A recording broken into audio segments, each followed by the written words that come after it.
Senin kalemi... Çektin mi Ahmet abi? Gördüm.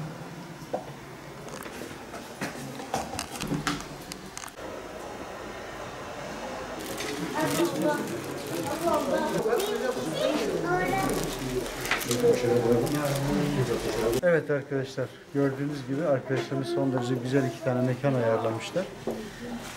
Hem çocuklara hem yetişkinlere erkek, kız, hanım kategorilerinde. Tabii Ramazan ayındayız. Ramazan ayı bereketin, rahmetin, mağfiretin, bağışlanmanın olduğu bir ay.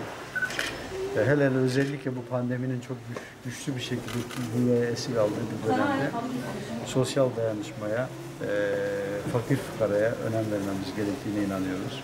Bu anlamda bizler de tabii ki insanların onurunu zedelenmemesine özen göstererek böyle hayır çarşısı adı altında yeni ürünlerimizi böyle etiketleyerek belli birim fiyatları verilerek bu şekilde raflara koymuş arkadaşlarımız. Tabii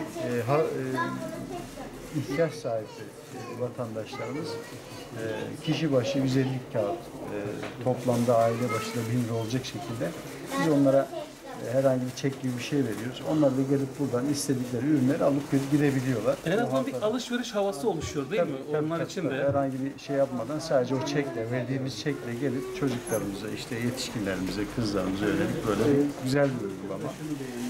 Sağ olsunlar hayır sahipleri de destek oluyorlar. Dediğim gibi burada önemli olan kişi onurunu zedelenmemesine özen gösteriyoruz. Sanki bir alışveriş yapıyormuş gibi bu havada geçiyor. İnşallah bunu daha da zenginleştirmeyi düşünüyoruz.